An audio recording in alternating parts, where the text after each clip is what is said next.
some sort of pain. You caused a permanent stain, which has determined your fate. I've never seen so clear, I feel the end and it's near. The day of reckoning's here, the sound of deafening fear. Don't die if you try, you just might get a little bit of trouble, take on IFE right in your side. You will never see me coming. Don't die if you try, you just might get a little bit of trouble, take on IFE right in your side. You will never see me. My energy is next level, so damn you better be careful. I got an angel and devil, he snaps me straight in the temple. I'm ready to be a rebel, I've got a lot of potential hidden inside of this vessel. That shit is so exponential. I need a first class ticket to the top, no limit. I don't play no gimmicks, I'ma take you to the clinic. If you want a taste, come at me and you will be replaced. They won't find a trace of you anywhere or any place. Don't die if you try, you just might get a little bit of trouble, take on IFE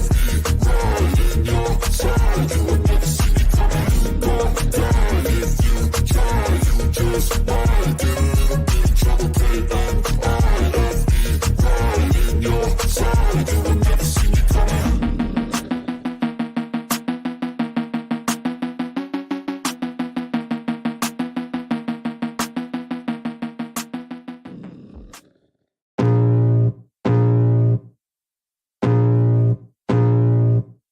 I can feel the blood creeping up from the heathens. Got will, got fight, got pride, got reason. If they wanna go eat, then you know I'm gon' feed them. If you're coming for me, hope you're ready for a demon. I got eyes in the back of my head, I'm seeing. Take me for granted and you know I'm leaving. I'ma take what's mine with the webs I'm weaving. I could take this crowd from seeing to believing. Got a taste for blood and my tongue keeps bleeding. From the words I spit, so sharp, so freezing. So cold, behold, frostbite they feeling. I could tear you apart or I could go heal them. Don't believe in fate, don't believe in ceilings. I just need a taste and my mind starts peeling. I don't pace myself, I grind on kneeling. Got lust for change, I just love the feeling.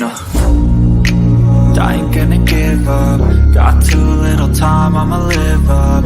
Head down, push forward through the tough times. Cause anything worth doing is a tough climb. And I ain't gonna give up. Got too little time, I'ma live up. Head down, push forward through the tough times. Cause anything worth doing is a tough climb. Cause I'ma live life for the fight, yeah, I'm here to get it. I got drive, got sight, always have a vision. I go by at night, I be in my feelings. I'ma be fine, need time, and I'll soon be winning. I live life for the fight, yeah, I'm here to get it. I got drive, got sight, always have a vision. I go by at night, I be in my feelings. I'ma be fine, need time, and I'll soon be winning. I can feel the blood creeping up from the heathens. Got will, got fight, got pride, got reason. If they wanna go eat, then you know I'm gon' feed them. If you're coming for me, hope you're ready for a demon. I can feel the blood creeping up from the heathens. Got will, got fight, got pride, got reason. If they wanna go eat, then you know I'm gon' feed them. If you're coming for me. I'd like to welcome you to the House of Thrillers. I'm Scully, the author that reads to you. I read my novels and other works in the public domain and submissions from people like you. So buckle up. It's quite the ride, and we'll see you on the other side.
DJ is tingles.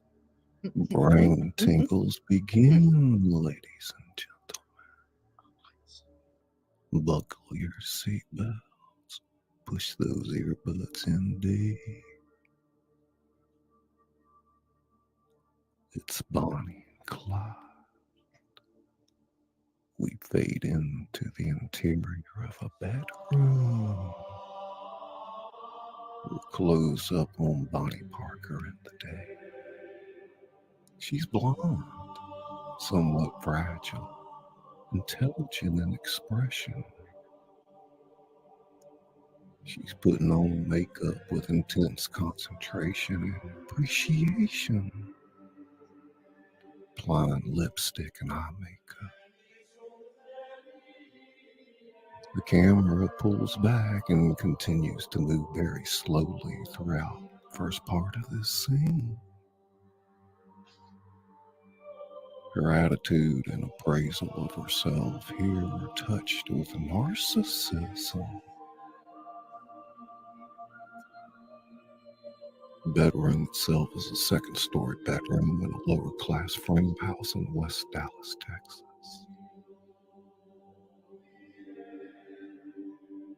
Bonnie finishes admiring herself.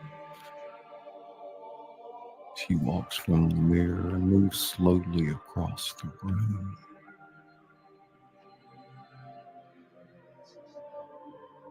Shade is up. There are no curtains. She looks out the window, looking down, and the camera looks down with her. Exterior bedroom, Bonnie's point of view day. Over her shoulder, we see the driveway leading to the garage connected to the house. There is an old car parked in the driveway, its windows open. We see a man walking up the driveway, somewhat furtively. He is a rather dapper feller, dressed in a dark suit with a vest, a white collar, and a straw boater. It is Clyde Barrow. Obviously, he is about to steal the car. He looks it over, checking around him to make sure no passerbys are coming. He peers inside the front window to see if the keys are in the ignition. He studies the dashboard. Bonnie continues watching silently. Finally, she calls out, "Hey, boy, what you doing with my mama's car?" The exterior of the driveway today. Clyde, startled, jumps and looks to see who has called him. Obviously frightened, he looks up and his face freezes at what he sees.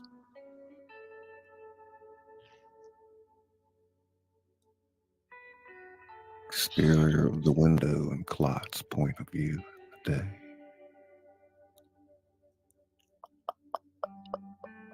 We now see what he's looking at.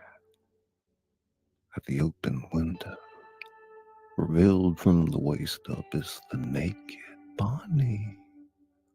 She looks down, an impudent half smile on her face. She doesn't move or make any attempt to cover herself. Scully.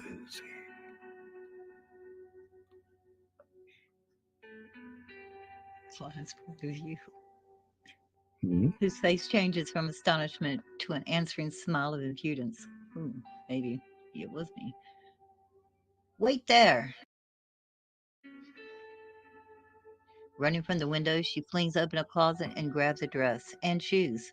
She slips on the shoes and flings the dress on, running out the door as she does. The camera tracks her, moving as fast as she runs down the stairs. She buttons up the dress.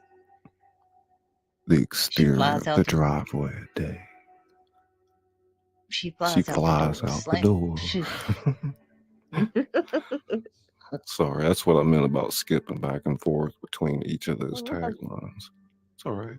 I thought Clyde's point of view was Clyde's point of view and mine was mine. Oh, it's all good. I think they're liking it out Okay, there. go for it. How's It's it your show. sounding?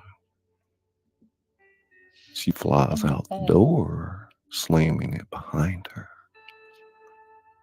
Runs off the porch, and all this has been one continuous movement since she left the window in great haste. She continues quickly down the driveway. 4 feet away from Clyde, she stops on a dime. They stand there, looking at each other, smiling the same challenge. For a few seconds, no one speaks then. Ain't you ashamed? Trying to steal an old lady's automobile. I've been thinking about buying me one. Bull, you ain't got no money for a dinner, let alone buy no car. Now, I got enough money for Cokes, and since it don't look like you're going to invite me inside. You could steal the dining room table if I did. Come to town with me then. How'd that be? Going to work anyway. The exterior of the street, it's a moving shot a day. The camera tracks. It is a hot Texas afternoon. All white light and glare. As they walk the block to town in this scene, their manner of mutual impudence is still pervading.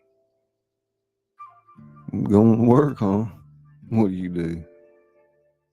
None of your business. I bet you're a movie star. Nah, a lady mechanic. Maid?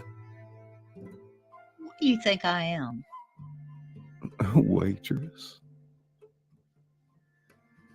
What line of work are you in when you're not stealing cars?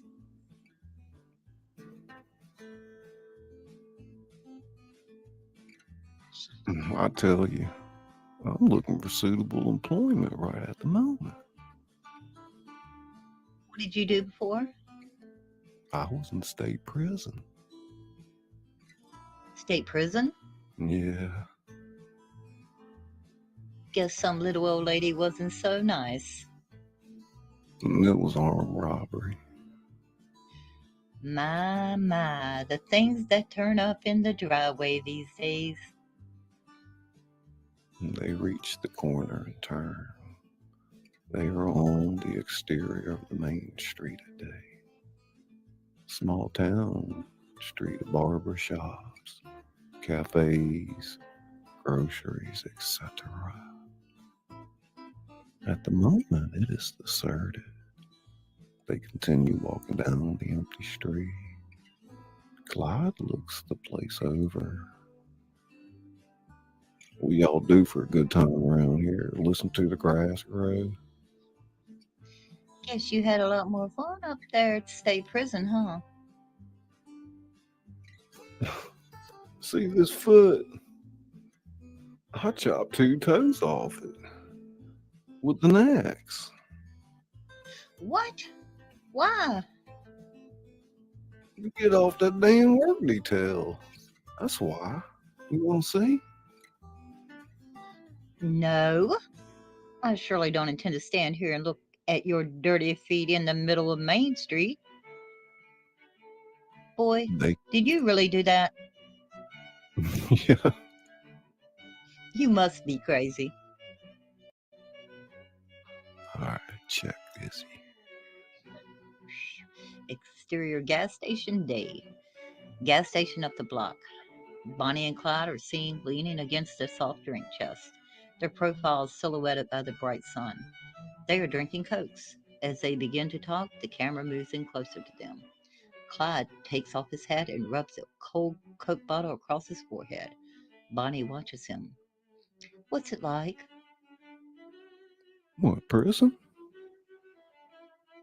No, armed robbery. It's, I don't know. It isn't like anything. Ha.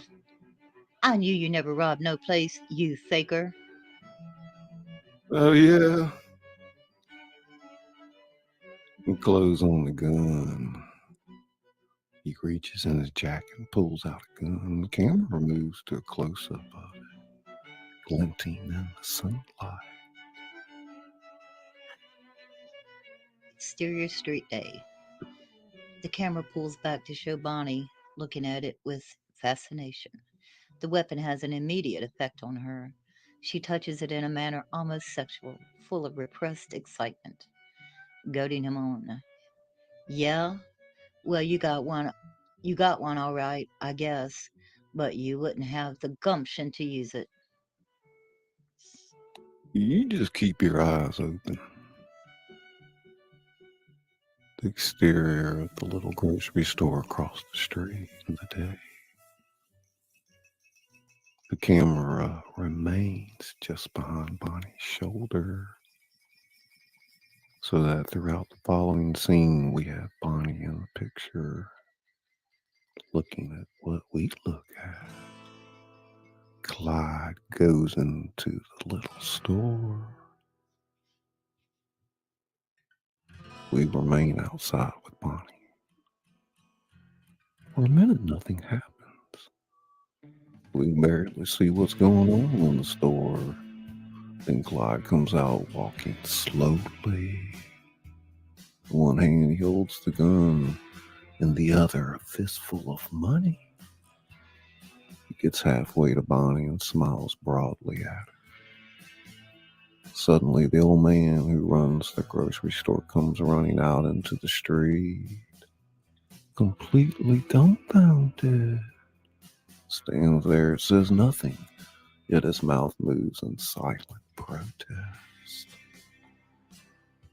Clyde points the gun above him and fires.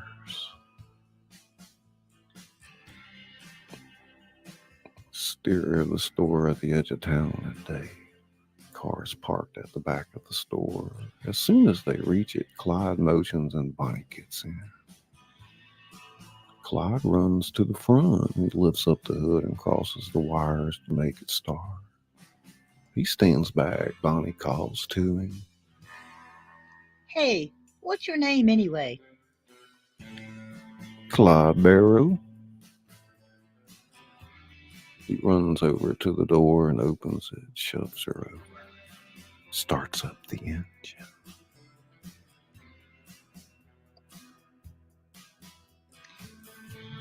Hi, I'm Bonnie Parker. Pleased to meet you. Exterior road day. Vroom. The car zooms off down the road, doing 90. The fast country breakdown music starts up the soundtrack, going just as fast as a car. Exterior car day. The car, still speeding further down the road. We zoom down and look in the rear window. Clyde is driving. We see from behind. Bonnie is all over him, biting his ear, ruffling his hair, running her hands all over him. In short, making passionate love to him while he drives. The thrill of the robbery and the escape has turned her on sexually. The exterior of the car. Another angle. Camera pulls back and above the car. Starts to go crazy in a comical fashion. Ska, ska, ska, ska, ska. Manifesting to the audience realize just what is happening to the driver controlling it. This car swerves all over the road. Sk, sk, sk. Another car comes down the road the other way. Clyde's car swerves so much as to make the other guy drive right off the road into the dirt. It is almost maxing its stuff, but not quite that much. Bonnie grabs the wheel and turns it sharply. It hairpins off the road onto a shoulder beneath some trees. Check, check, check, check, check, check. That's your Bonnie, cue. close. Check, check, check, check. Okay. Shut up. Here's your car. Whisper Skuska Honey. in her ear, said Stony Baker. Field guy 316. Interior car. Bonnie and Clyde. Day. Shut up, man. So, geez. Still settling to a stop.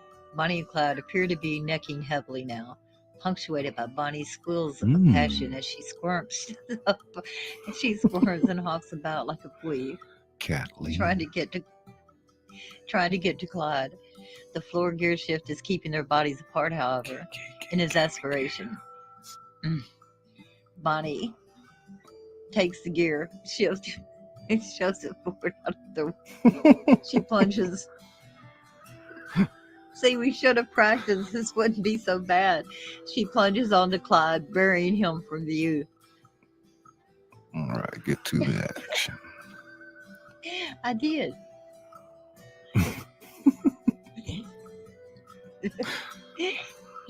You ready? Wait. Weren't you ready? Well, get ready. Bonnie has obviously touched him. With savage coquetry, she tears into her clothes and his. Come on, honey. Come on, boy. Let's go. Let's. Hey, wait a minute. Quit that now. Cut it out. I said cut it out. He shoves her rudely away, slamming her into the far car door. Suddenly, he looks as if they've been fighting. It's as if they've been fighting. Both unbuttoned and unglued, they stare silently at one another, breathing heavily. Clyde gets out of the car, clearly shaken, despite the fact that he may have encountered this situation many times before. It's one that no 21-year-old boy in 1932 is sophisticated enough to dismiss easily with bravado. He covers eyes, said Pindar. Bonnie remains seated in the car. Pindar, she seems terribly vulnerable. She fumbles about for a cigarette. Sk, sk, sk. Too confused to figure out what didn't happen. Clyde turns back and reaches through the car window from the driver's side, lighting it for her. Bonnie casts Clyde a fishy stare and accepts the light. Look, I don't do that. It's not that I can. I mean, there's nothing wrong with me. I don't like boys. Bonnie doesn't know what she thinks, except for shut up, Pindar. And Clyde is trying to gauge her reaction, whether she feels rejected or repelled. In fact, it's both, along with latent fascination. Boy, boy, boy. Boy, what? Your advertising is dandy. Folks would just never guess you don't have a thing to sell. You better take me home now. Wait. Don't touch me. She I know gets the out of the car, leaving Clyde draped across the front seat, reaching after her. If all you want is stud service, get on back down to West Dallas and stay there the rest of your life. I thought it was Virginia. This stops her. Now Clyde pours it on with an almost maniacal exuberance that becomes more controlled as he gets control of Bonnie. But you work more than that. A lot more than you know. And that's why you come along with me. You can find a lover boy on every corner in town. It doesn't make a damn them whether you're waiting on tables or picking cotton, so long as you cooperate. But it does make a damn to me. Why? Why? Because you're different. You're like me and you want different things. Bonnie's hooked now. You and me traveling together, we cut clean across this state. In Kansas too, and maybe dip into Oklahoma, Missouri or whatnot. Or catch ourselves hot pockets and high heel no time. We can be something we can never be alone. I'll show you. When we walk into the Adolphus Hotel in San Antonio, you wearing a silk dress. They'll be waiting on you, and believe me, sugar, they gonna know you last name. He stops, having begun to woo her to something more intense than a casual physical coupling. When do you figure all that out? First time I saw you. How come? You might be the best damn girl in Texas. Close up on Who Bonnie. are you anyway? We cut to the interior of the roadside cafe. Bonnie and Clyde in the day. Bonnie and Clyde seated in a booth. Now, see you, Clyde. The soundtrack bridges the scene. The question that Bonnie has just asked is now suddenly rebutted by Clyde as he points a finger at her. I'll tell you about you. He loves doing it. this.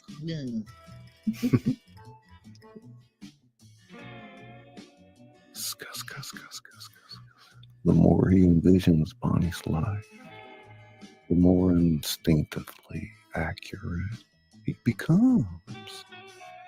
She grows more and more fascinated, like a child watching a mind reader. Listen, you born somewhere around East Texas or Virginia. Got a big old family, right? You went to school, of course, but you didn't take it much because you was a lot smarter than everybody else anyway. So you just quit. No.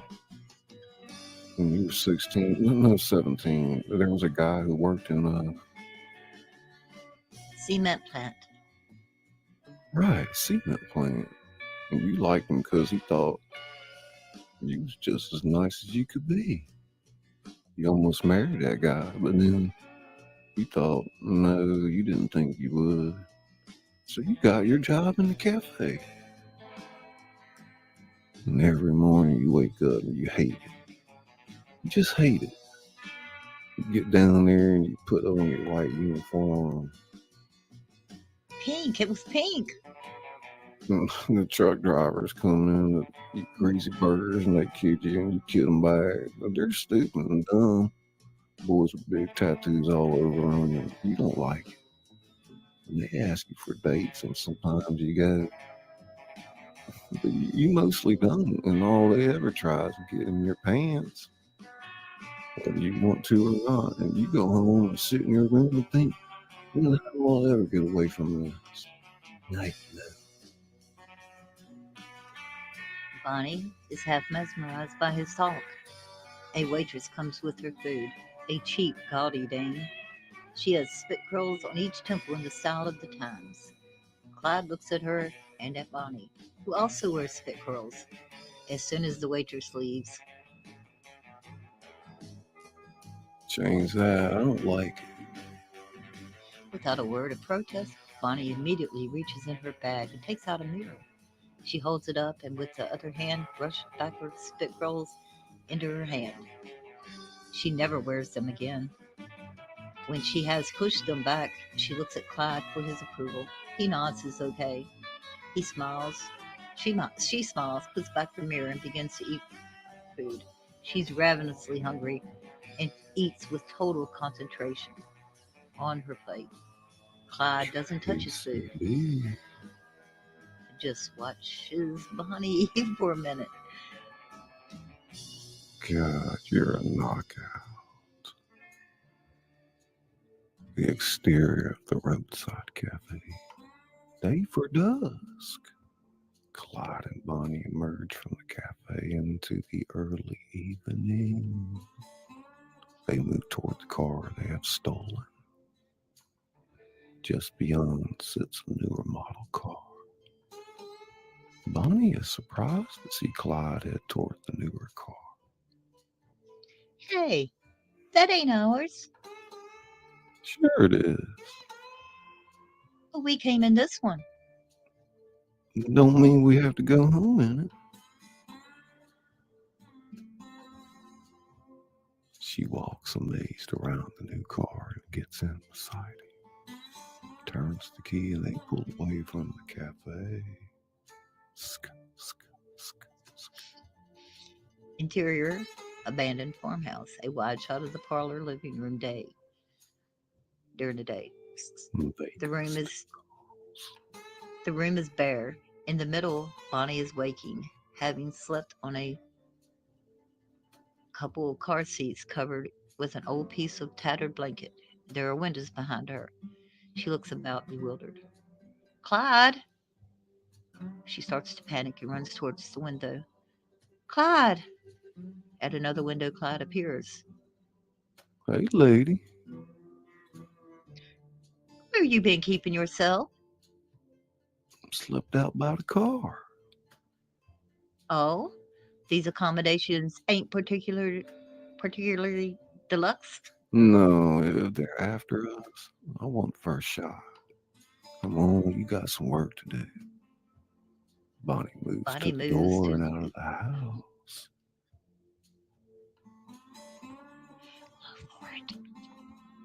The exterior of the farmhouse.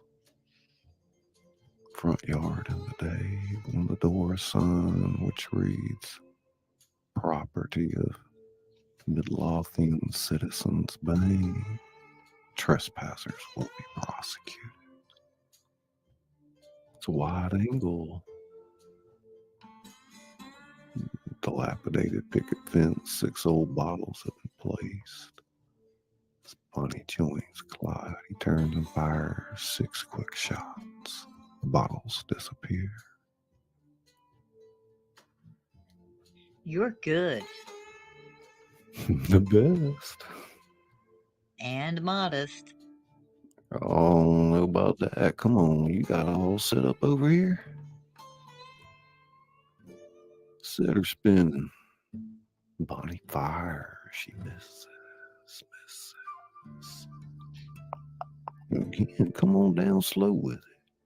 Bonnie fires again, hits the tire. She smiles. Blows the smoke from the barrel in pride and self-mockery. Ain't you something? I tell you, I'm gonna get you a Smith & Wesson. It'll be easier in your hand. Now try it again once. Bonnie sights. As she's about to fire, a man appears around the corner of the building.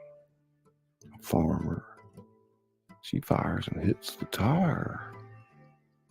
I do. Clyde whirls at the sound. He grabs the gun from Bonnie because it is empty. He aims at Farmer. No, sir. You all right ahead. You go right ahead. Clyde watches him warily. Used to be my place. Not anymore. Bank took it. Clyde and Bonnie start to move toward the farmer. All three move around to the front of the building. At a distance, we see an Okie cart loaded with belongings. A woman with a baby. An arm sits in front. A smaller boy stands outside the car. Yes, sir. Moved us off. Now it belongs to them. Well, that's a pitiful shame. You damn right, ma'am.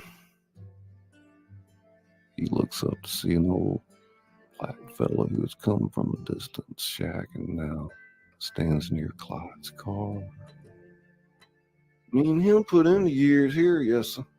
So you go right ahead. We just come back for a last look.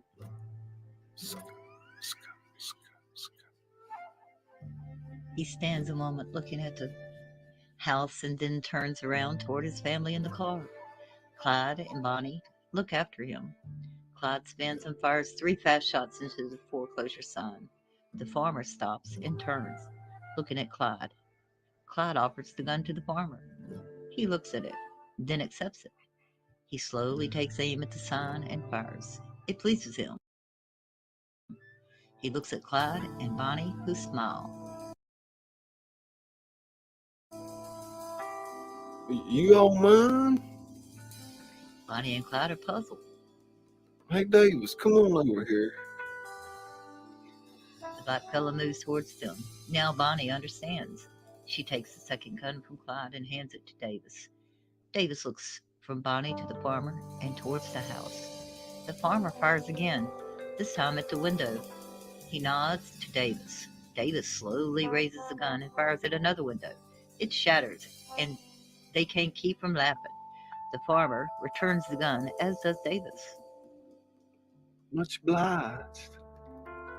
He extends his hand. Clyde shakes it. Otis Harrison, and this here's Davis. We work this place. Miss Bonnie Parker, and I'm Clyde Barrow. Across the farmer's car, wide shot, day, farmer turns and looks and moves toward his people. Davis moves toward his shack, Clyde and Bonnie in the background. We rob banks. Bonnie turns quickly to look at Clyde. He smiles and nods. Then we fade out. And then we fade in. Ska, ska, ska, ska, ska. A long country road, day. A car is driving down it. It is the next day. Bonnie is driving, Clyde beside her. You just stay in the car and watch and be ready. All right, now. You just be ready if I need you. Bonnie's hands are tense on the wheel. Her face shows how nervous she is now that the time has come. You scared, baby? No. They drive in silence.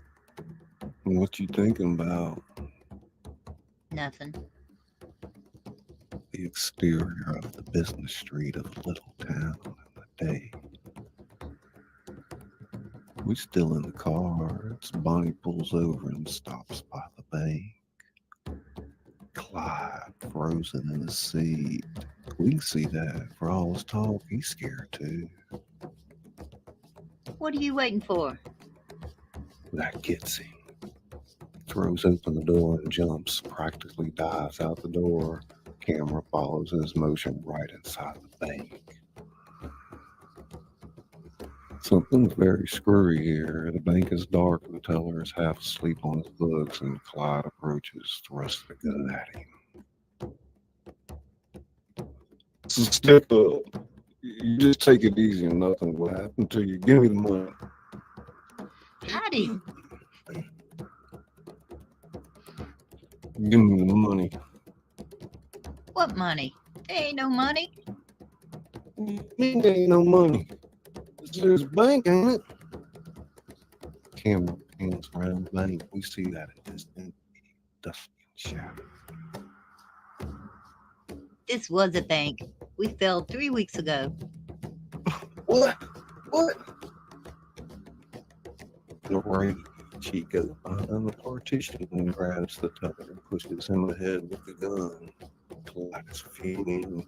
He forces the teller out the front door.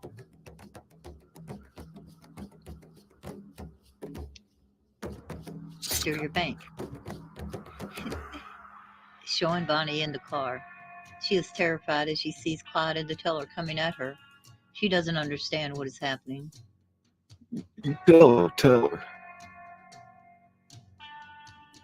As I was telling this gentleman, our bank failed last month and ain't no money in it. I sure am sorry.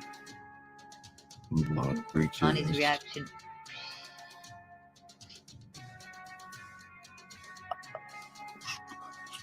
Bonnie's reaction is one of hysterical relief and appreciation of what's funny in the situation.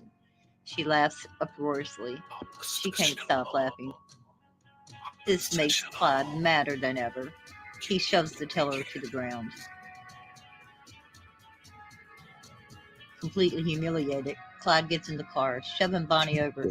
She is still laughing. Bonnie starts the car. Clyde points the gun out the window. Angle to the bank. On the soundtrack, Bonnie's laughter. Still driving. Bonnie has still not fully recovered from her mirth, but it is quieting down because she sees that Clyde is really mad and can't be pushed too far.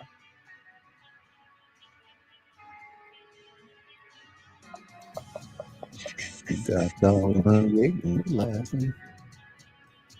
She tries to stop. Oppositional effect.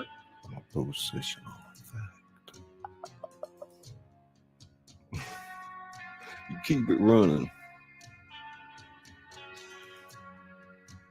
Grocery store. In the day, there is an old clerk behind the counter, and standing in the background, almost out of view, is a butcher, an enormous giant of a man. Clyde steps up to the counter. Give me a loaf of bread, a dozen eggs, and a quart of milk.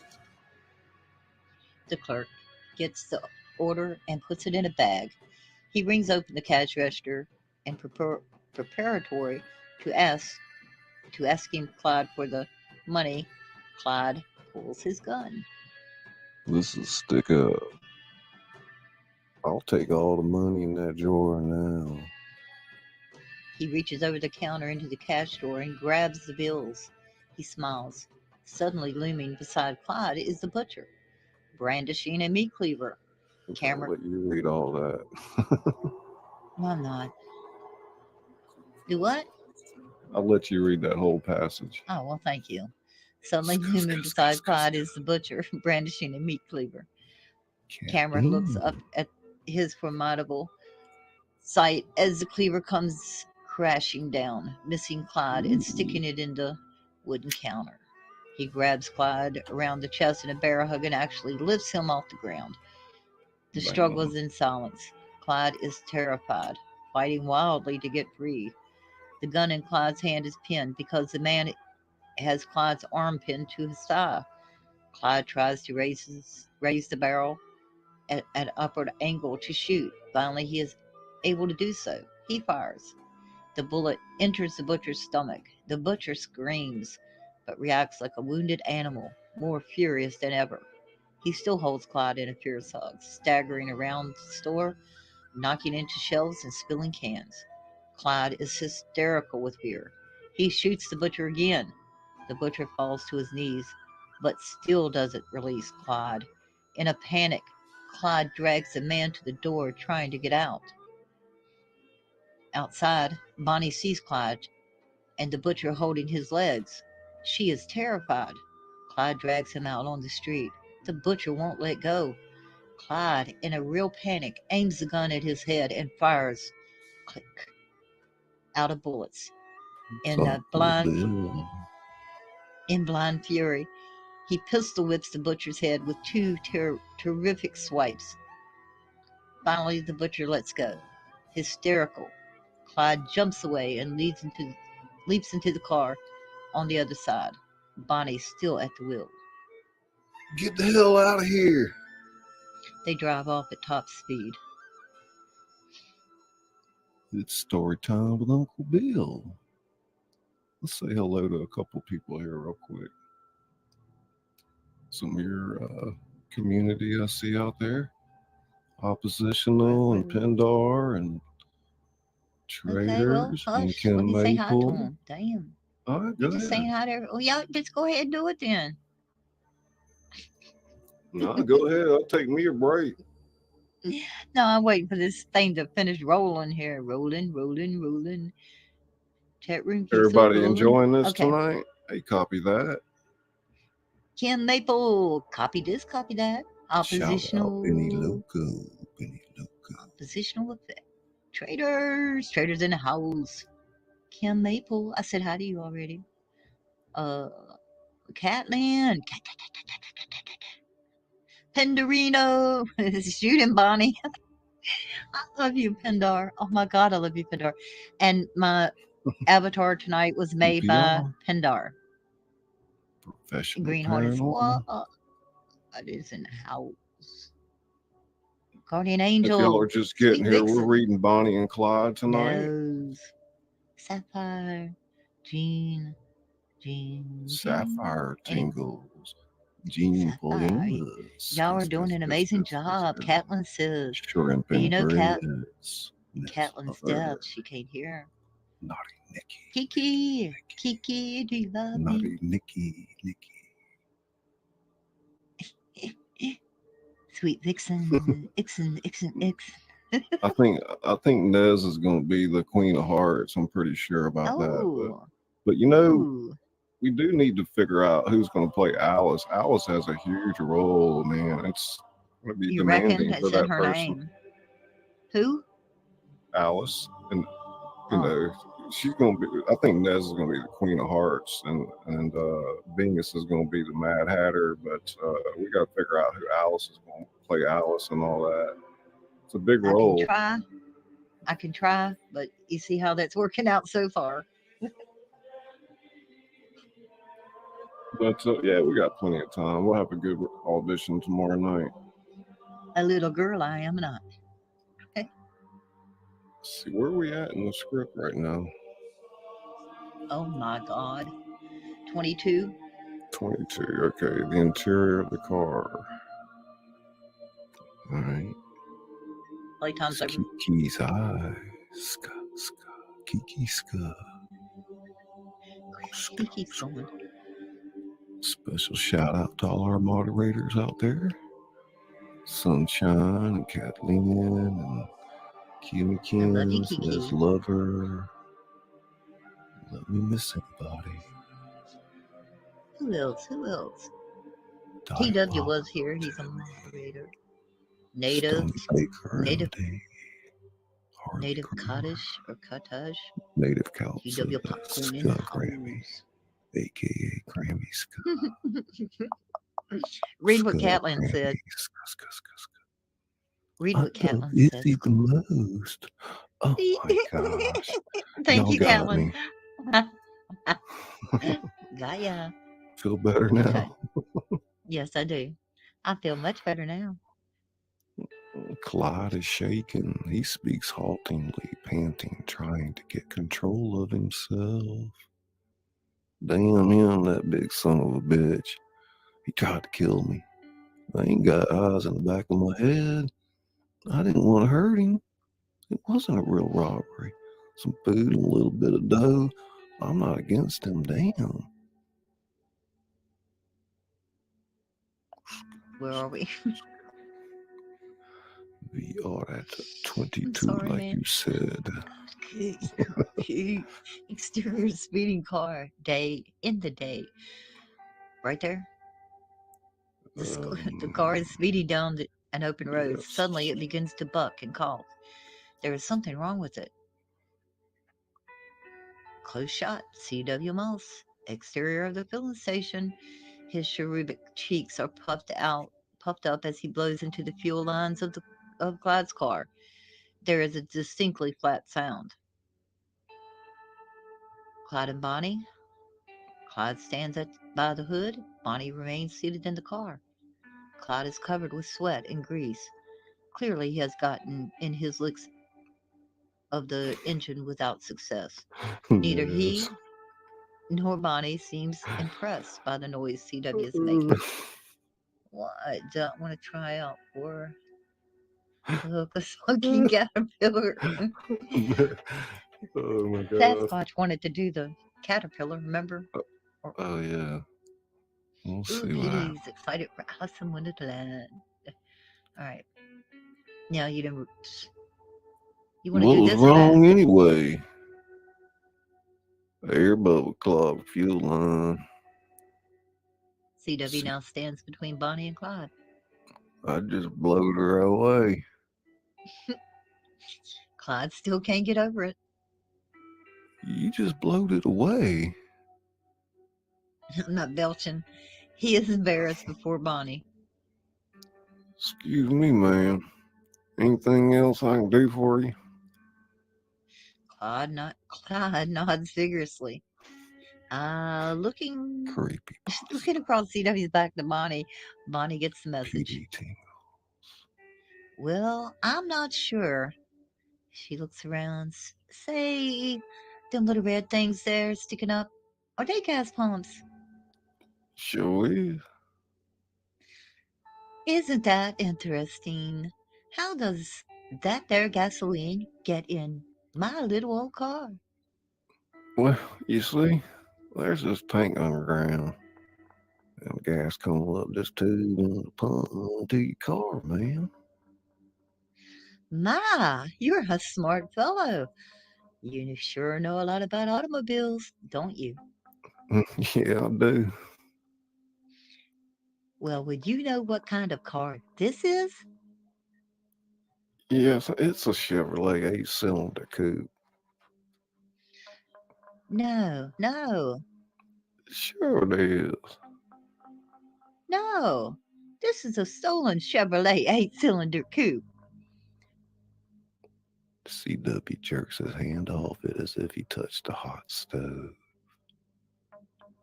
Clyde said, "You ain't scared, are you?"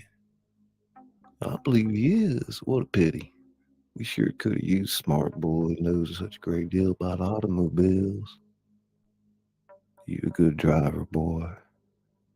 I guess so. Well, I don't think so. He better off here. What's your name, boy? Let's see W. Moss. What's the CW for? Clarence Wallace. I'm Miss Bonnie Parker, and this is Mr. Clyde Barrow. We rob banks. Ain't nothing wrong with that, is there, boy? No.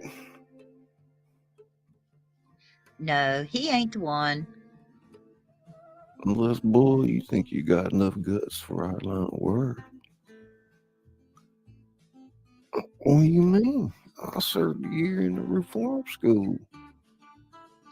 Oh, a man with a record. Now look here. I know you got the nerve to shortchange old ladies who come in for gas. What I'm asking you is if you got what it takes to pull bank jobs with us. Mr. C.W. Moss? Sure I could. I could. I ain't scared. Is that what you mean? Prove it. C.W. walks away from the car. Camera remains where it was. We see him walk inside the gas station office, open the cash drawer, close it, and come out. He emerges with a fistful of money. He walks over to Bonnie's window, sticks his head inside, and drops the money on her lap. We see the bills flutter down. Not a word is spoken. Bonnie moves over into the middle. CW opens the door and gets in behind the wheel. For a moment, we see them all sitting there together, each smiling their little smile. Clyde starts to hum a hillbilly tune quietly. The soundtrack picks it up, banjo and violin, etc. And and the music swells. They drive off down the road. It's the interior of the hospital room in the day. Small room with a bed. On it covered by a sheet which humps like a mountain over his enormous stomach is the butcher. His head is propped up on a pillow, and he sips liquid through a bent glass straw. He grunts negatively and goes on sipping from his straw. 1 picture, 2, 3 go by. 4th picture is a mugshot of Clyde. Giving the butcher grunts no without hesitation. As the next picture comes into view, we dissolve to sk. Exterior motel night. On a painted wooden sign lit by one attached light, which reads Motor Court. Room in Motor Court. Night. In darkness, cameras closes in on Bonnie. She is awake and restless. Bonnie raises up and kneels over Clyde. She needs him. Clyde seems to snore on.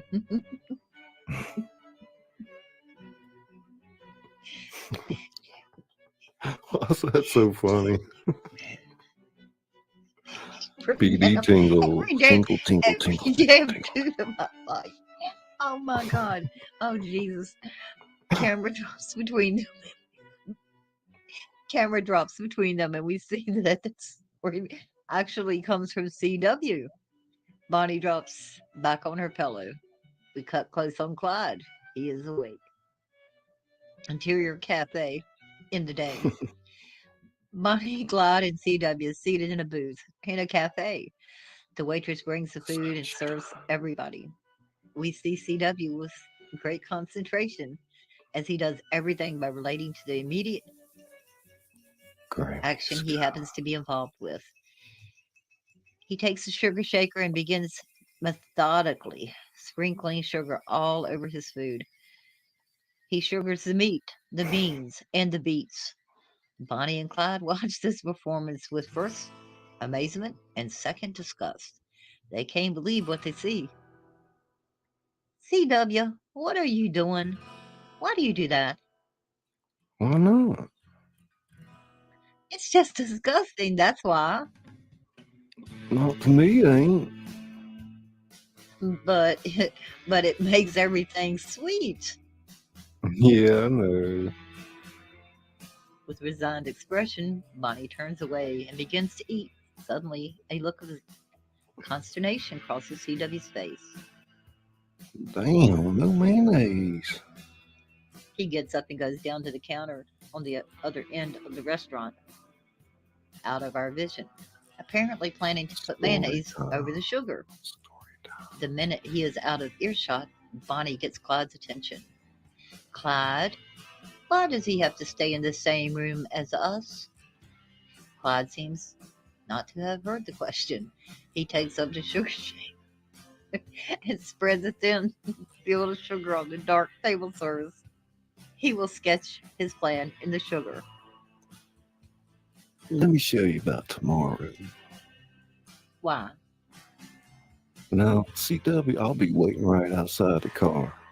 Here's the teller's cage. 4 of them over there at the desk and what have you. Why, Clyde? Hmm. In the same room with us? Well, where else? They ain't gonna spread out all over the state. The harshness of his tone concerns him, and he recovers with a smile. Not yet, anyway. Now, the door to the bank is here now. You cover me from there. Just that I love you so much.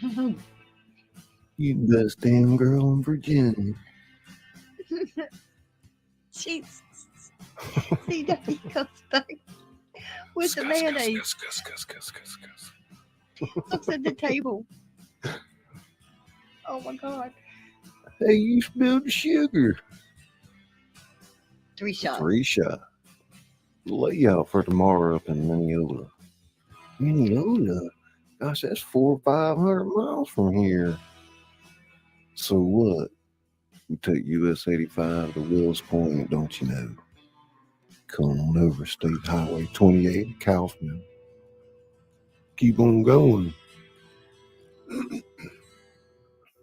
Keep on going until we Hit the Farm Market Road, connects to 105, and that's right up by Mineola on Saturday afternoon. The Small Kansas town. exterior. Car drives into a small Kansas town. This Saturday, sunny. Streets are filled with people, cars and wagons. CW's driving. Bonnie's in front with him. Clyde's in the back. CW looks scared to death at the idea of robbing a bank. Car pulls up in front of the bank, double parked. Bonnie and Clyde get out.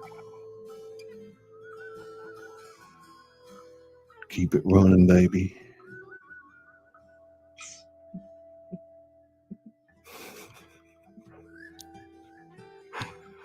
Scuss.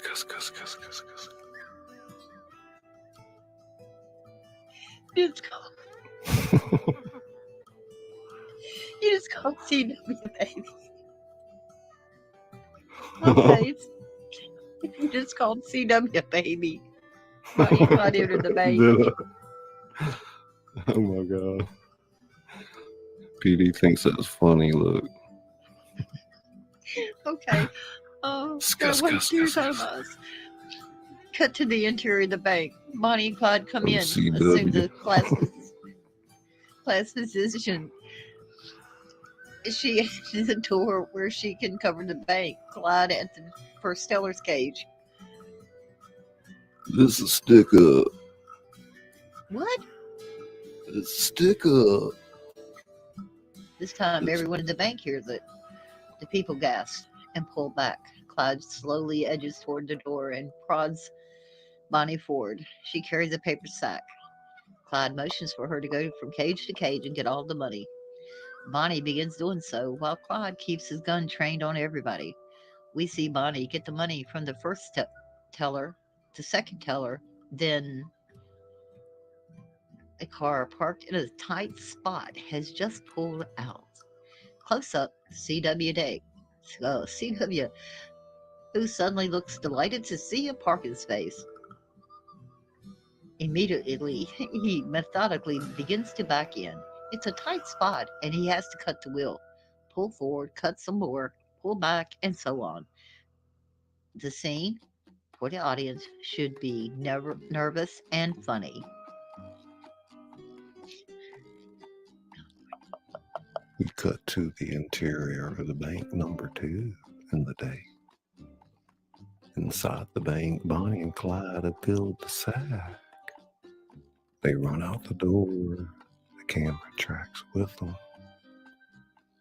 They run from where the car was, but it isn't there. Then they see CW has parked it. Interior of the car in the day. Clyde. Let's go. CW suddenly realized what a stupid thing he's done. He tries to shoot out the parking spot, but he can't. He has to go through the business of backing up, cutting the wheel, and all of it. Tingle, tingle, tingle, tingle. The scene is one of pure pandemonium and chaos. Come on, get out. Get it out.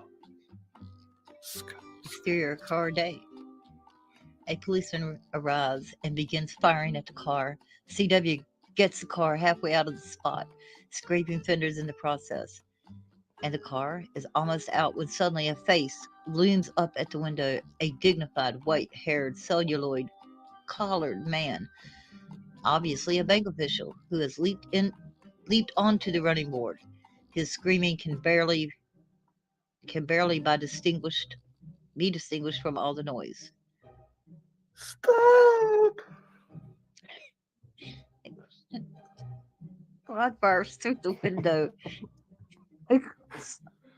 Creepy pasta. The face of the man explodes in blood. Then he drops out of sight. Exterior car day. The car shoots off down the road doing 90. Police Simulating are firing at the baby. escaping car. Bonnie and Clyde are shooting out the back window. CW is almost having a nervous breakdown at the wheel.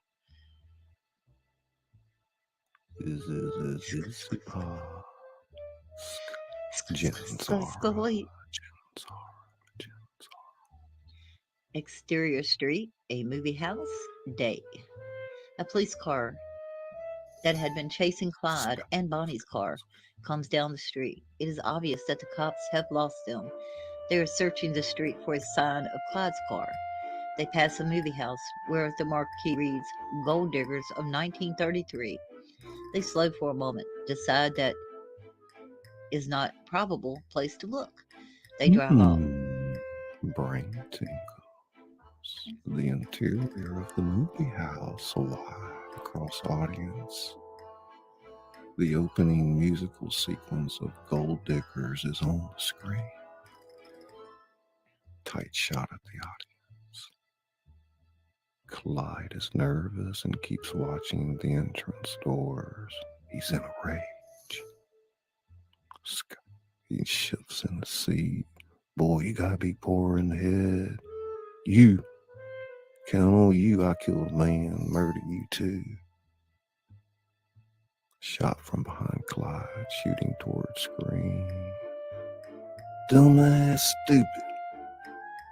CW turns to Clyde and nods agreement. This infuriates Clyde even more. Slaps the back of Clyde, CW's head. Ever do a dumb thing like that again, I'll kill you, boy. Then go let Bonnie. She's been watching the movie. Is now disturbed by the noise. She turns back to Clyde from her seat on the aisle. Shh! If you boys want to talk, why don't you go outside? She smiles at her joke, turns back to the screen, to the movie, which she is obviously enjoying enormously. Interior, cheap motel bathroom. Close up, Bonnie, in the day. On the night of the screen, Bonnie, on the right of the screen, Bonnie stands at the sink, fixing her makeup in the mirror. The makeup has become more conservative. On the left, further back, is a bathtub, and in it sits CW. His head and knees peek over the gray, soapy water. He is engaged with his usual single-minded concentration in washing himself, carefully scrubbing his arms, not a thought in his head. Bonnie finishes her makeup and regards herself quizzically, tilting her head to look at herself at different angles. She is smoking a cigarette and really studying herself. What do you think of me, CW? Well, you're just fine, I guess. Well, of course, you're a real good shot, and, well, sometimes you look pretty as a painting. Camera stays with Bonnie during all this, watching her look at herself as she listens to CW's evaluation. She has a narcissistic concern at the moment, and she hears him enumerate her values. She thinks about each in turn and decides, yes, that's true. Hey, Bonnie, could you get me that wash rag there?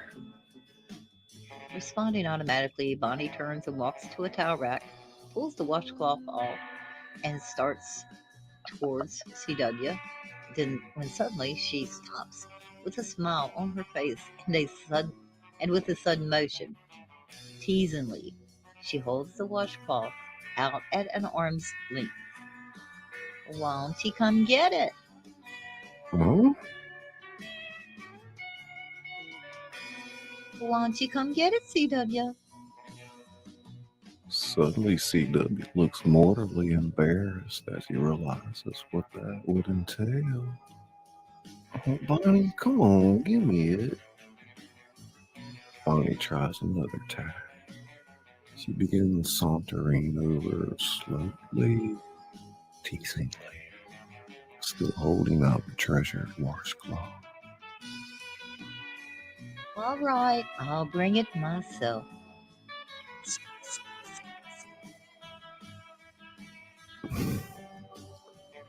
She moves closer to the tub. CW realizes that she will be able to peer down into it and see him. He frantically reaches up with one hand and yanks the washcloth into the tub. He's a lump. This irritates her. His very presence is demanding to herself and Clyde. You simpleton.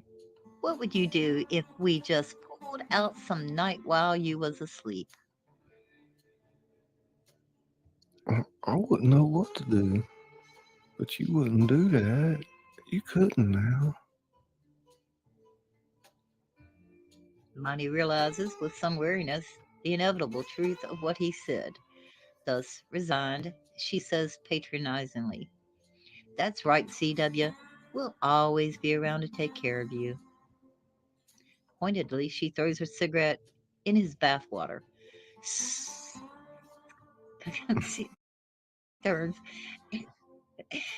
and leaves the Did you hear bathroom, that, slamming the sunshine? door behind her. What? Can you do that What? again? No, it was That sound effect. yeah.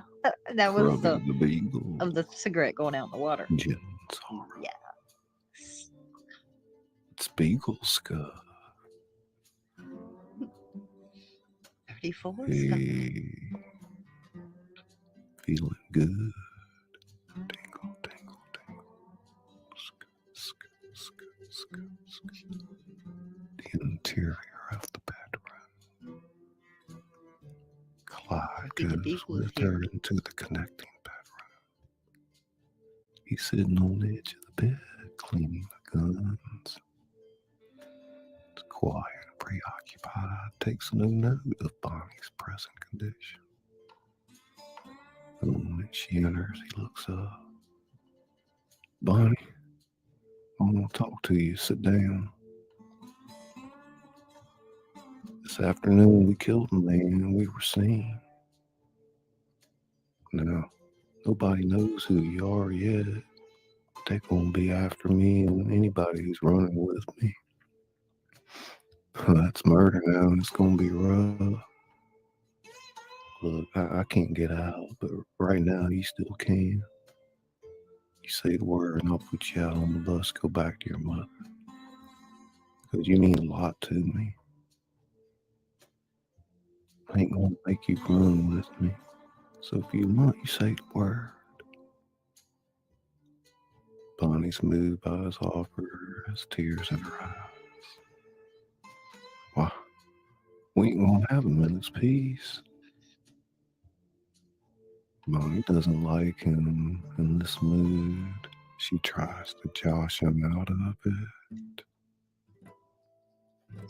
Shaw.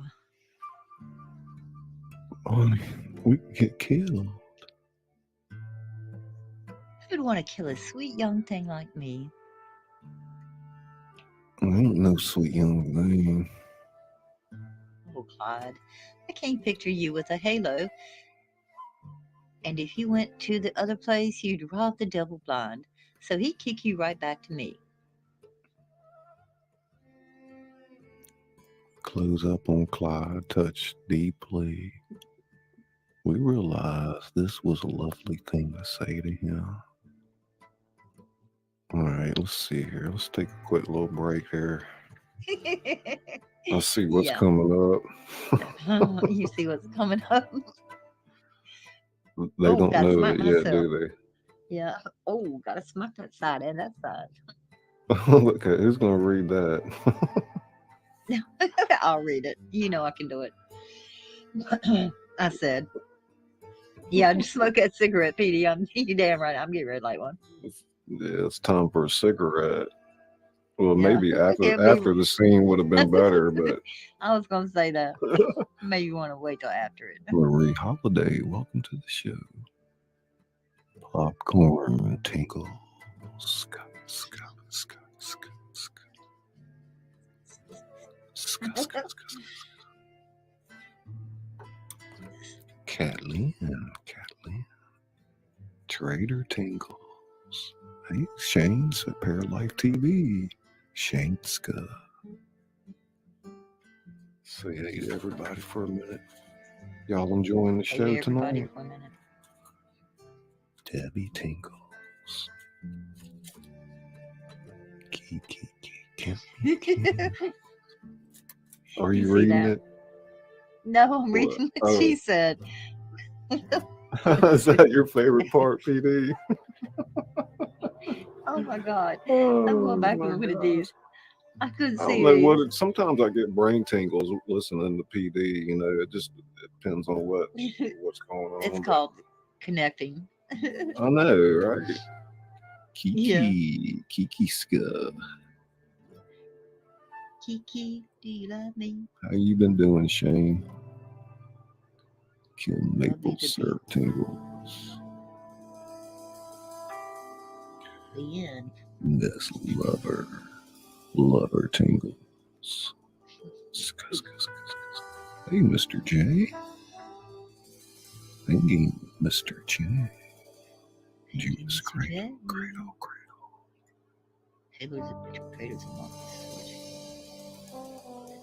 Yeah, I really like this format. It's a lot of fun. Monkeys. Why are you smiling there, popcorn? Popcorn. Wilson face green smile. They don't show those emojis on StreamYard. No, that's why I was looking at us. So why are you smiling? But you can see them on YouTube. He's got brain tingles. That's what Hardly it was, brain Grummer. tingles.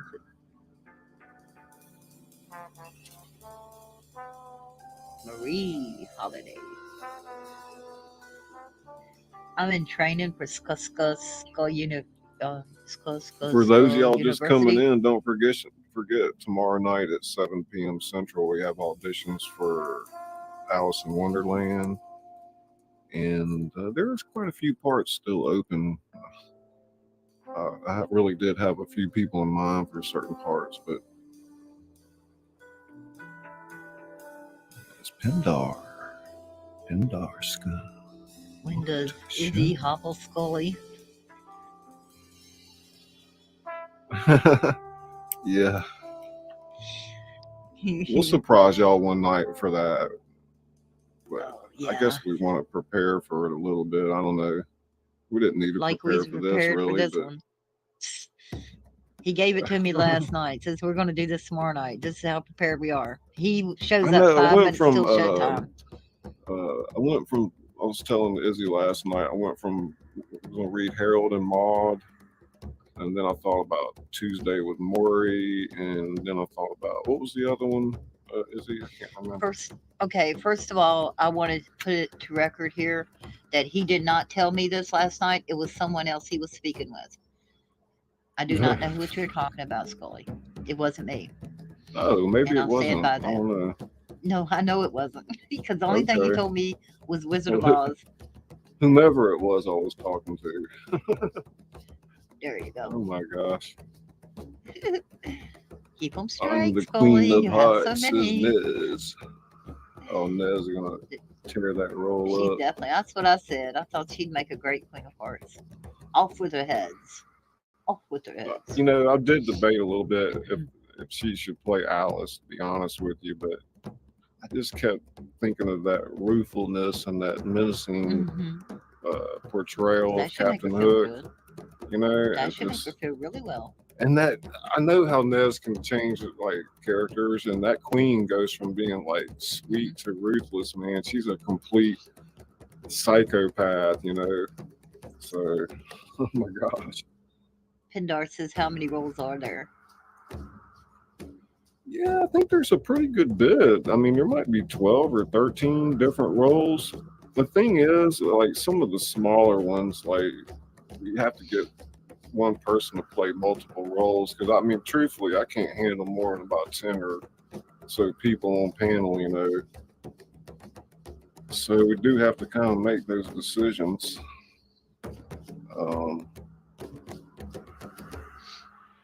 I mean, that's StreamYard You know, wow, how many they let up there? 10 or 8? 10 if you 10, have yeah. the paid plan.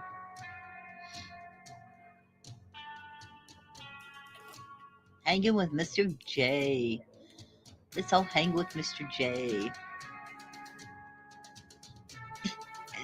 I can talk like you. But that's not how you talk. I can talk like you, though. You can't talk like me, though.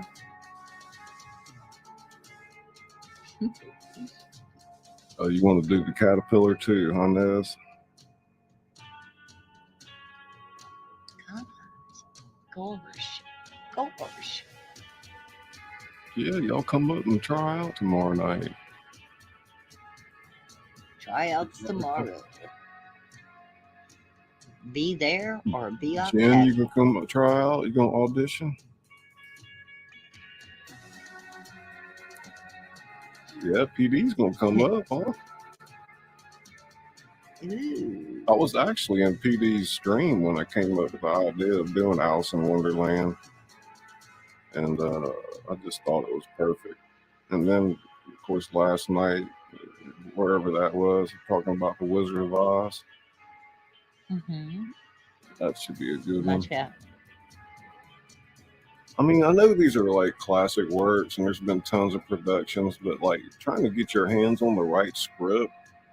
I mean, it I takes like this one. hours of looking around and trying to find, you know, can you do it? Number one, is it right? Number two, and it's quite the endeavor to take these classic works on. But I think it's worth it. Those are timeless pieces. So We all know that the Wizard of Oz will be myself behind the curtain in the background. right? Yeah. That's where I need to be after this production. Oh, the Wicked Witch. Who's going to play the Wicked Witch? I got you, my pretty. And your little dog, too. But I There won't you be go. no Wicked Witch. Oh, dude, I can sound like Glinda the Good Witch, too. We'll do the Good Witch, yeah. Let's I hear can do the both. Flying Monkeys. No, listen. I did the Good Witch. I'm Glinda the Good Witch. Man, that was Anyway. actually pretty good. I told you. She goes, I'm Glinda the Good Witch. The Munchkins, yeah. I Jen, am a no, lollipop Scully, I cat, suck a balls. lollipop cat, a lollipop cat. I am a lollipop cat. Yeah, you like doing theater, PD? I'm a lollipop kid, but not a sucker. That was funny. I'm a lollipop. Oh my god. I'm lollipop now I instead of licked Dizzy it Pop. first, so Oh it's my mine. god. You hear me? What? Huh? I licked it first, so it's mine. I saw that. Oh my god. Oh, traitor, stop laughing at him. What was that, Shane? What's he talking about? That was pretty good. It was pretty darn good. Y'all go over there and check out Paralife TV. Shane is quite an incredible channel, and he's overcome the odds and adversity and will give you inspiration. Jens, this is the very first play I have ever been in. Izzy, stop it. You're doing it. What'd she say? Jen said she was in a play 22 okay. years ago. I said I've never been in a play. And Kat says, Izzy, What's Kat stop talking it. about? I didn't even hear what was going on. She told me to stop.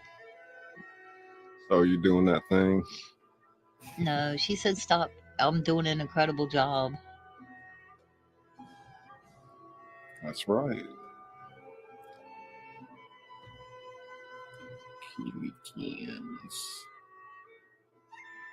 My beautiful wifey. Kimmy. I'm not the badass. Jen's aura will give you brain tingles too. She got a good voice. She got that Kentucky accent. Kentucky ska. So I guess we're gonna read a little bit more maybe. How long have we been going? Let's go about Well, 30 we're in more the motel minutes. bedroom, so how far do you want to go? Oh my gosh, don't remind me. How Let far do me you want to go. go? We're in the Let me bedroom. go get my bowl of Wheaties real quick. Energizer Bunny at your service, sir. Gene Bohemus. Okay, I'll stop. I'm almost ready. That's what he said. Y'all want to stick around for this scene? It's getting hot up in here. She Oh, rolls over Lord, on her help back. us.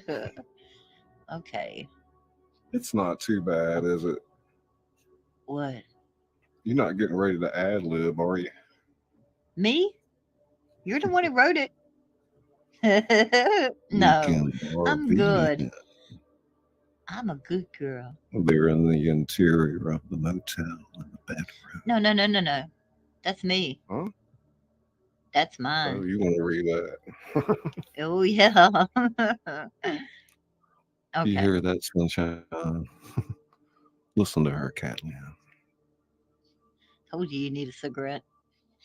Okay. Interior motel bedroom. They kiss. They are near the bed on which there are some guns that Clyde has been cleaning. The kiss moves toward real love making. They were on the bed and push the guns aside. Some fall to the floor. Clyde breaks the embrace after it has reached a high pitch. He moves away from the bed toward the window. Bonnie follows him and embraces him from the rear.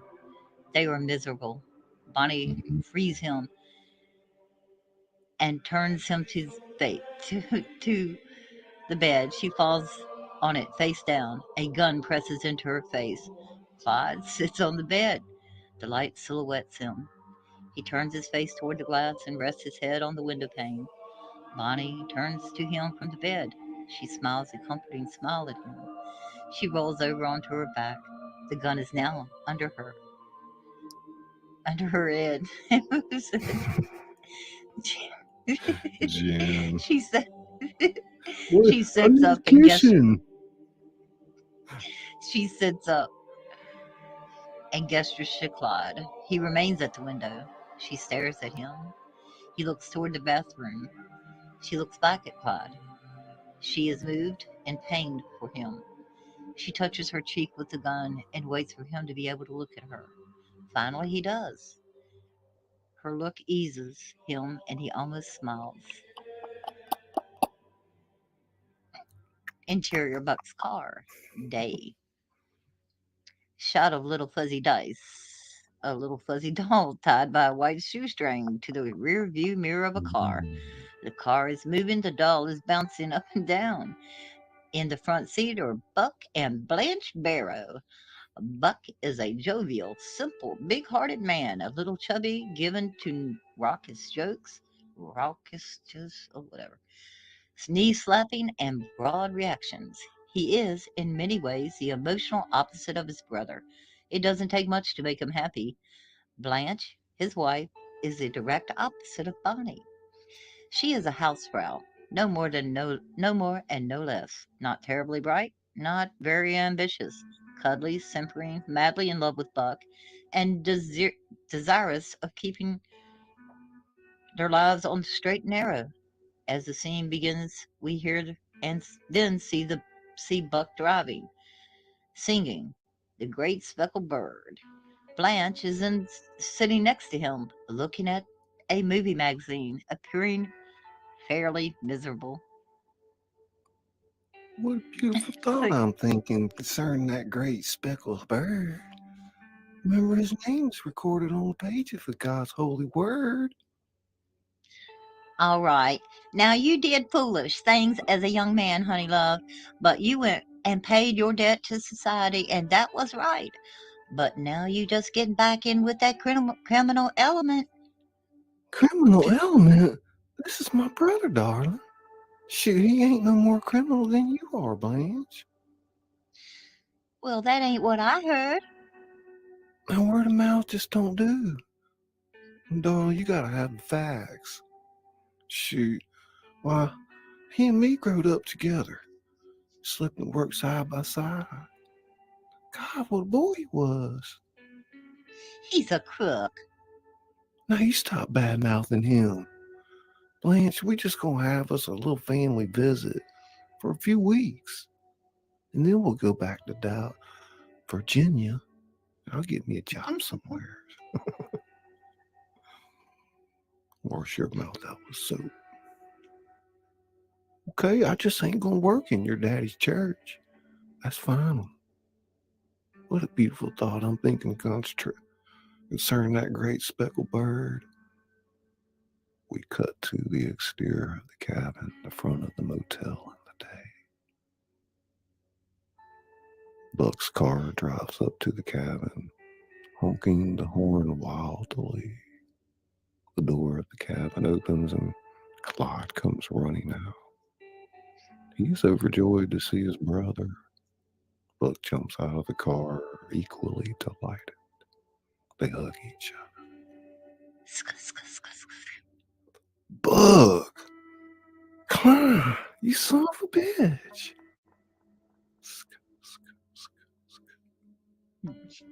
They laughed happily and began sparring with each other, faking punches and blocking punches, an old school ritual. There is a great feeling of warmth between the two brothers. Clyde is more outgoing than we have ever seen him before. How's Ma? How's my sister? Just fine. Send her best to you. How you feeling out there? Must have been that prison food. Hell no. It's married life. You know what they say. It's the face powder that gets a man interested. But it's the baking powder that keeps him at home.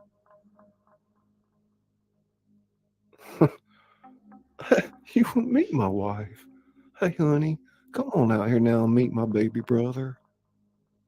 Camera swings to the car. We see Blanche still sitting there, her face obscured by the glint of sun on the windshield. Slowly, she gets out of the car, still carrying the movie magazine. Howdy do. Howdy do. It's real nice to know you. Buck beams with pleasure, thinking they must like each other. Bonnie comes out of the cabin, standing out on the steps.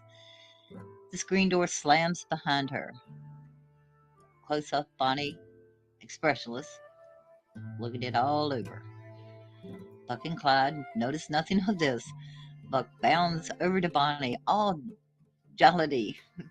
Well, you must be Bonnie. Now, I hear you've been taking good care of the baby and the family. Well, sis, I'm real glad to meet you.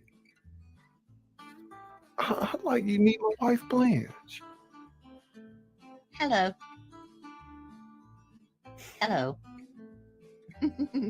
There's an awkward pause. Suddenly, the screen door opens and CW comes out, dressed in his long underwear. Blanche can hardly stand it. Everybody, this is CW Moss. CW, my brother Buck and his wife Blanche. Hi, y'all. He pumps Buck's hand vigorously and then goes to Blanche with his characteristic one-track intensity. He decides to act just as friendly as he can with Blanche, ignoring the fact that he's standing there in his underwear. Blanche, however, is not ignoring it. Well, how do, Miss Barrow? Or can I call you Blanche? I sure am pleased to meet you. Did you have a hard time finding us here in this neck of the woods?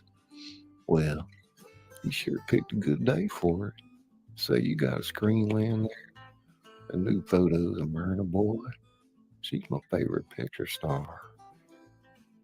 Blanche is starting to edge over to Buck in a sheer panic as this strange young man in his BVDs. But CW takes no notice of it at all. Blanche finally grabs Buck's arm. Bonnie watches it all, smirking. Hey, let me get that Kodak. Buck goes to his car and gets a folding brownie camera. Hey, CW, Go put your pants on. We're gonna take some pictures. Y'all hear about the guy who thought Western Union was a cowboy's underwear? Buck and Clyde and CW laugh heartily. CW goes into the cabin. Buck pushes Blanche and Clyde together, posing them for a picture. Let me get one of my bride and my brother. Wait a minute. Let me get one of my bride and my brother? It says Bonnie. No, Clyde, you say it. I don't know. Whose That's line is you. that? I know. Let me get one of my bride and my brother. I don't think so. Buck, don't take my picture now. I'm just a mess from driving all day. Oh, honey, now you look real fine. Bonnie watches Blanche's behavior with hardly veiled disgust. Buck snaps the picture as Blanche is about to move out of it. Did you take my picture? Oh, Buck, I declare. Buck laughs Buck, and goes to Bonnie, takes her by the arm and moves her next to Clyde and Blanche. He lines them up, steps back and takes their picture. Clyde is the only one smiling. Hey, Buck, get one of this. Buck does. Clyde, you do one of me and my missus. He puts his arm around Blanche and Clyde takes the picture. Let me take one of Bonnie. Bonnie grins at him and responds with amused arrogance. okay. Clyde snaps the picture. Everyone but Blanche laughs. CW comes out dressed. Buck, hey brother, let's you and me do a little talking. Here, CW, take the girl's picture. The interior of the cabin. Interior cabin in today. They walk into the cabin. Camera goes with them. Bedroom is dark, shades pulled. There is an aura of boys' clubhouse secret camaraderie in the following scene. It was you or him, wasn't it? Huh? That guy you killed, you had to, didn't you? Yeah, he put me in a spot, so I had to. He didn't have a chance to change. But you had to. Yeah, I had to. Don't say nothing to Blanche about it. Hey, that time you broke out of the jail, if she talked to you, I'm going back. Yeah, you hear about that? I won't say nothing to Bonnie about it. I appreciate it. Yeah, say what you think of Bonnie. She's real peach. There is now a long pause, a lull in the conversation, as if they asked each other all the questions and are now out of things to say. It is too much for Buck, the natural enemy of silence, who suddenly claps his hands together and bursts out animatedly. And Oh, we gonna have us a good time. We surely are. Yes, sir. What we gonna do? Well, how's this? I thought we'd all go to Missouri. They ain't looking for me there. We'll hole up someplace and have a regular vacation, all right. No trouble now. No trouble, prison. Hey, what's this I hear about you cutting up your toes, boy? Ain't but half of it. I did it so I could get off work detail. Breaking those damn rocks with a hammer day and night. Sure enough, next week I got parole. I walked out of that godforsaken jail on crutches. Shh, ain't life great? exit road during exterior road day. We see two cars, one behind the other, driving down a main road. Clyde is driving. Buck sits next to him. No one else is in the car. And the doc, he takes him aside, says, son, your old mama just getting weak and sick laying there. I want you to persuade her to take a little brandy. You know, pick up her spirits. My doc, he said, you know my mama's a teetotaler. She wouldn't touch a drop. Well, I'll tell you what. Doc says, why don't you bring her fresh quart of milk every day from your farm? Except you fix it up so half of it's brandy and don't let on. So he does that, doctors it up with brandy. His mom drinks some of it. Next day he brings it again. She drinks some more. She keeps it up every day. Finally, 1 week later, he brings her the milk, and don't you know, she just shouts it all down. Looks at her bag and says, son, whatever you do, don't sell that cow. Clyde and Buck explode in laughter. Interior second car in the day. At the top of the laugh, cut to the interior of the second car, riding it right in the back of them. The atmosphere is completely unlike the cozy and jolly scene preceding. We have dead silence. Bonnie is driving, smoking a cigarette, grim. Blanche, seated as far away as she can to get away from Bonnie without falling out of the car, makes a face at the cigarette smoke, rolls down the window for air. CW's in the back, seat just staring. Garage apartment in the day. A residential street in Joplin, Missouri, showing a garage apartment over a double garage. Camera sees Buck talking to a dapper gent with keys in his hand. Buck pays him. The man tips his hat and walks off. Buck gestures and Clyde drives a car into the driveway. CW follows, driving Buck's car with Blanche. Clyde stops beside Buck. Buck leans into Clyde's car and says, I can go once renting advance. We're all set. Let's get inside. Clyde calls back to CW in the following car. Pull up and unload the stuff. Honey, love, I'm taking you in our first home. Blanche giggles. The two cars pull up before the garage and the people start to descend. Interior garage apartment in the day.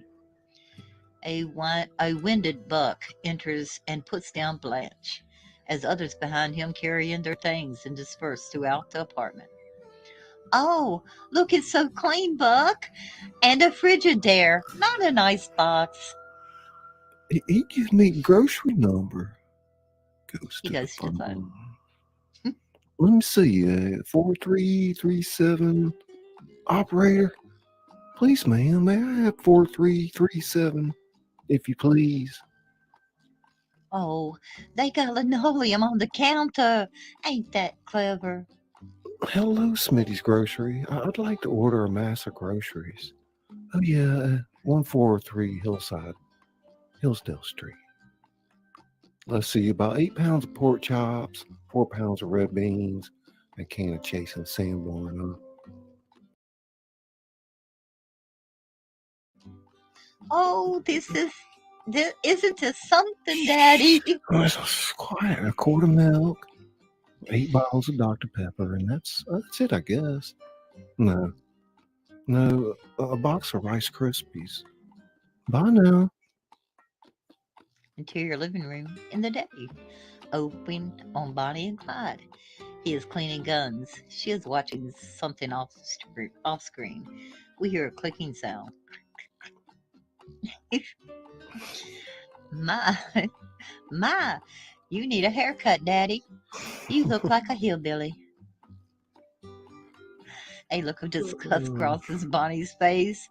Clyde, who has been watching her, smiles. The clicking sound increases suddenly. Gotcha. Blanche whoops. Camera cuts to see that Buck and CW are playing checkers and Buck has just beaten him.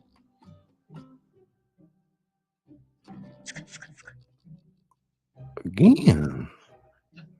Boy, you ain't never gonna beat me, but you keep trying now. He starts to set up the game again. Just like an old man, plays checkers all the time and doesn't pay any attention to his poor, lonely wife.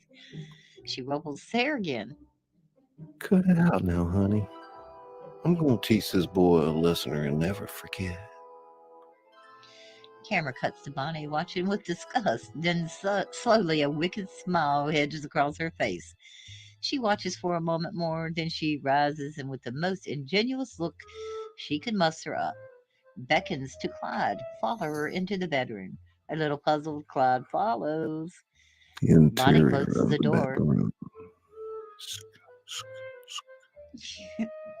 That's Bonnie right. closes the door and immediately begins fussing with Clyde's hair, doing a scathing imitation of Blanche. Though her miming expresses her irritation at being closeted with the baromenage, it is also a peach. It is Tingle, also a peach doing an imitation of a lemon, and it is disarmingly sensual. Indeed, the mimicry allows Bonnie to be physically freer with Clyde, and allows Clyde to respond without anxiety, without self-consciousness. We should have the distinct, if momentary, feeling that Clyde could suddenly tingle pop, make it with Bonnie. tingle pop. Oh, Daddy, you sure need a haircut. You look just like a little old hillbilly boy, I do declare.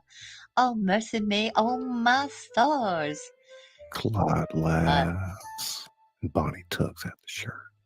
She kneels on the bed cover over Clyde, who quietly, easily drapes across it.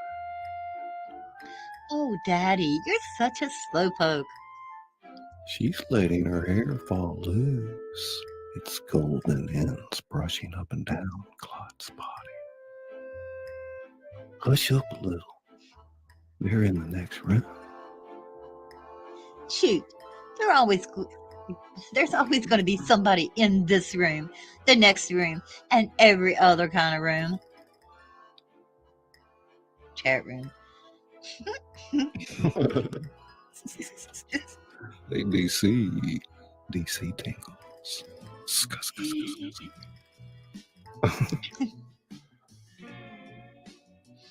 Oh, Clyde. I might be lost. Clyde has his arm around Bonnie.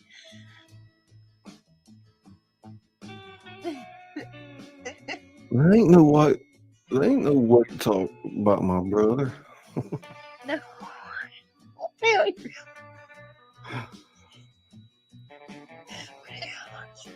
Okay, Clyde's got his arm around Bonnie. She's almost draped across him, but in the direction of the length of the bed, so their bodies almost form a crooked cross. She digs an elbow in his stomach. Oh, well, that ain't no nice way to talk about my brother. I ain't talking about your brother.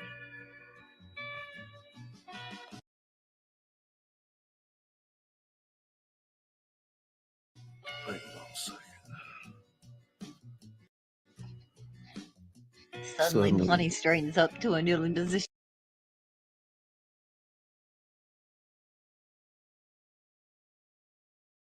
again and cocks her head. When she speaks now, it's with a simple plaintiveness. Honey, do you ever just want to be alone with me? I don't mean like that. I mean, do you ever have the notion of us being out together and alone, like at some fancy ball? Or I don't know, where we go walking all dressed and they announce us and it's fancy and in public, but we're alone somehow? We're separate from everybody else, and they know it. Clyde looks up at Bonnie affectionately.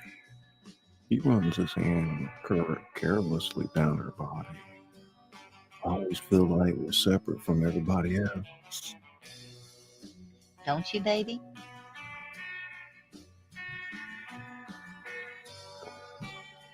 Suddenly, there's a ring at the door. Bonnie and Clyde freeze. They run out of the living room, camera going with them. Quiet. I'll get it. Bonnie goes down the stairs and reaches the front door. Who is it? Groceries, ma'am. She opens the door. A young man is there with 2 big sacks of groceries. How much? $6.43.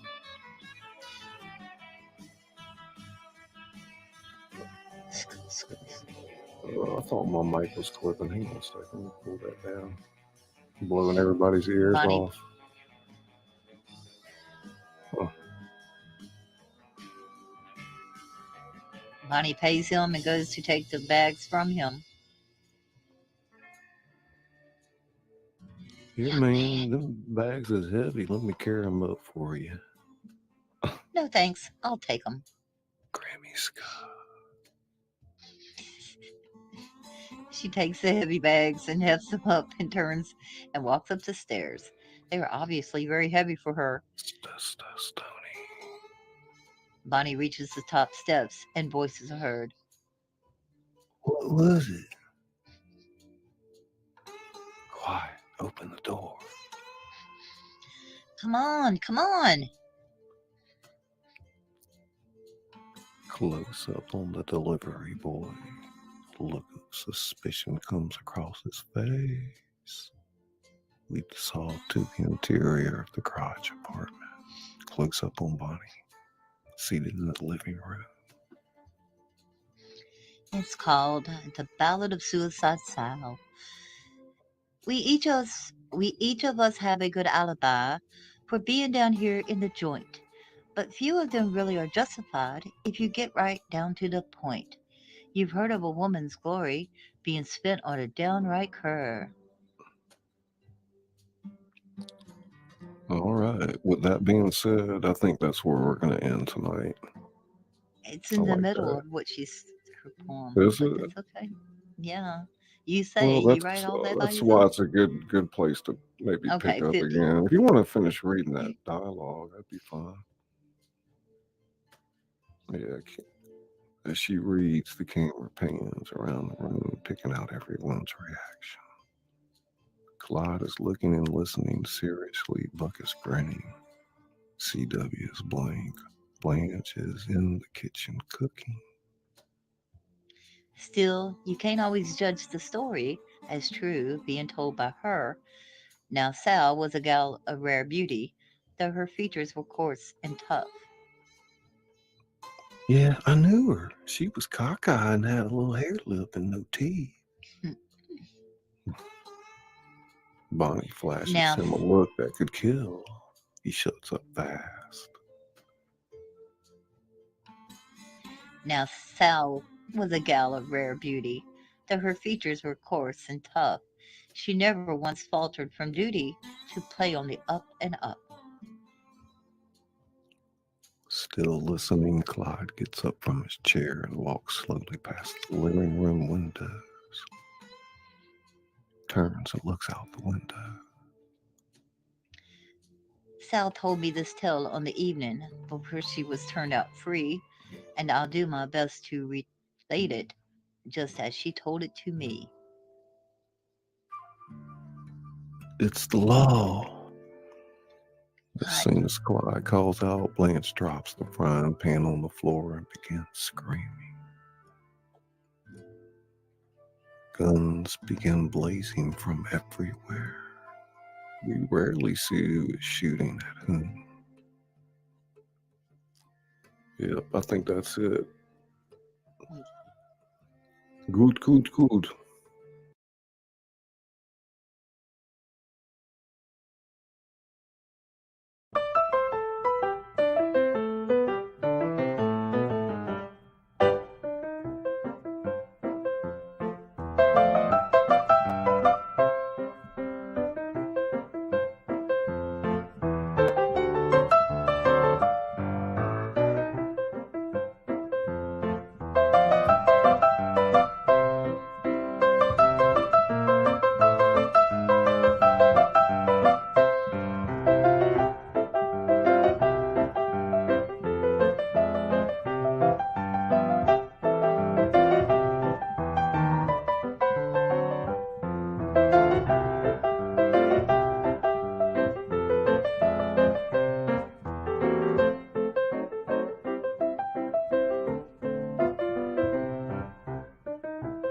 Tingle brain.